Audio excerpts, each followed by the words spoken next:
Subscribe कीजिए हमारे YouTube channel नाते रजा को और बेल आइकन को प्रेस कीजिए जिससे आपको हर रोज न्यू वीडियो की नोटिफिकेशन सब्सक्राइब। आज का मुसलमान कहता है मौलाना मुझे इबादत में लज्जत नहीं आती। इबादत में लज्जत क्यों नहीं आती, इबादत में लुत्फ क्यों नहीं आता?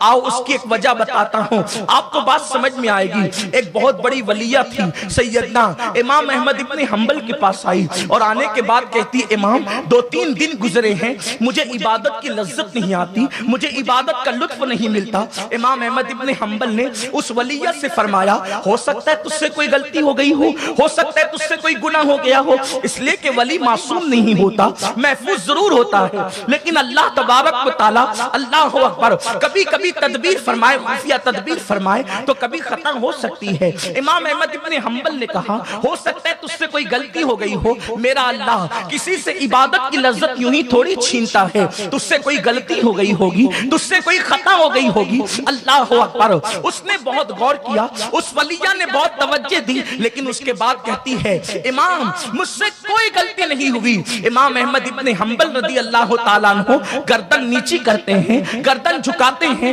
और गर्दन झुकाने के बाद फरमाते हैं ए बुढ़िया, क्या तू मशाल वाली रात भूल गई, क्या तू शमा वाली रात भूल गई, क्या तू जुलूस वाली रात भूल गई? उसने कहा याद आ गया, कहा मशाल वाली रात का वाकया बयान करो। वो बुढ़िया कहती है इमाम, वो वलिया कहती है इमाम मैंने कपड़ा खरीद करके लाया और मैं सुबह को ड्रेस पहनना चाहती थी और मैं अपने हाथ से सिल रही थी, अचानक मेरे घर के चिराग की रोशनी का तेल खत्म हो गया और चिराग गुल हो गया, चिराग बुझ गया। तो मैंने क्या किया, मैं बाहर निकली और बाहर निकलने के बाद मैंने क्या देखा कि बादशाह की सवारी आ रही है और बादशाह की सवारी के आगे आगे कुछ लोग मशाल उठाए हुए हैं। उसकी रोशनी के अंदर मैंने सुई के अंदर धागा डाला और फिर मैंने उसी से ड्रेस सिया, उसी से मैंने कपड़े सिए। अल्लाह अकबर, इमाम फरमाते हैं उसी कपड़े को पहनने के बाद से अल्लाह ने तेरी इबादत की लज्जत को छीन लिया है। अल्लाह अल्लाह अंदाजा करे, कपड़ा हराम का नहीं था, धागा हराम का नहीं था, सुई हराम की नहीं थी, बल्कि बादशाह की जो मशाल थी वो भी हराम नहीं थी, उसमें हलाल और हराम का शुबा था।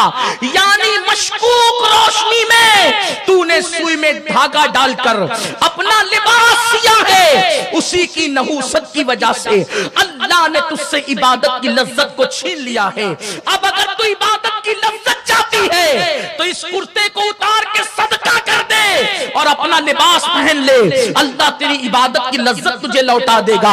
वो वलिया फरमाती है कि मैंने वो लिबास उतार कर गरीबों को सदका कर दिया और पुराना लिबास पहन लिया, तो इबादत में जो पहले लज्जत मिलती थी फिर वही लज्जत अल्लाह ने मुझे दोबारा अता फरमा दी। मैं पूछना चाहता हूँ, कपड़े हराम नहीं है, सुई हराम नहीं है, धागा हराम नहीं है, डाउटफुल रोशनी के अंदर सुई में धागा डालकर अगर वो पहन रही है तो उस वलिया को लज्जत नहीं मिलती इबादत की, हमारे पेट में तो हराम लुक्मा जा रहा है। बोलो, कारोबार करते वक्त धोखा देते हैं या नहीं, कारोबार करते वक्त झूठ बोलते हैं या नहीं, रातों रात करोड़पति बनने के चक्कर में किसी का लेकर हड़प करते हैं कि नहीं? याद रखना, इबादत की लज्जत कैसे मिलेगी? इबादत की लज्जत तो हलाल खाने वालों को मिलती है। मेरे प्यारे आका अलैहिस्सलाम के दीवानों, और अच्छी तरह याद रखो, जो लोग हराम माल कमा कर औलाद की परवरिश करते हैं फिर उनकी औलाद भी उनकी वफादार नहीं होती। हराम खिलाकर चाहे कितने भी बड़े मदरसे में डाल दो, हराम खिलाकर चाहे कितनी भी बड़ी खानका के सुपुर्द कर दो, अल्लाह के रसूल सल्लल्लाहु अलैहि वसल्लम ने फरमाया पेट में जैसा लुक्मा जाएगा वो वैसा ही असर दिखाएगा। आप देखें, इंसान कभी कच्ची प्याज ज्यादा खा ले तो उसका पसीना बदबूदार होने लगता है। हलाल कच्ची प्याज खाने का असर जब पसीने पे जाहिर होता है तो हराम लुक्मा खाने का असर इंसान के अमाल पर क्यों जाहिर नहीं होगा? लुक्मे का बड़ा असर है।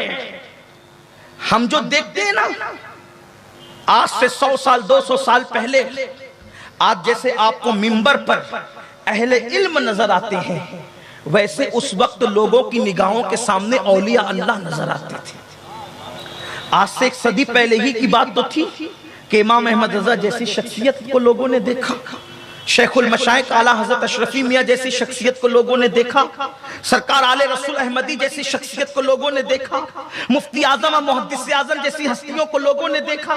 اب وہ ہستیاں نظر کیوں نہیں آتی؟ کیا تہجد پڑھنے والے ختم ہو گئے؟ کیا تلاوت کرنے والے ختم ہو گئے؟ کیا قرآن پڑھنے والے ختم ہو گئے؟ کیا نماز پڑھنے والے ختم ہو گئے؟ کیا تقریر کرنے والے ختم ہو گئے؟ کیا دین کی دعوت دینے والے ختم ہو گئے؟ سب موجود ہیں، مگر حلال و حرام میں احتیاط کرنے والے بہت کم سے کم ہوتے چلے گئے۔ اسی لیے عبادتوں کا اثر انسان کے وجود پہ ظاہر نہیں ہوتا۔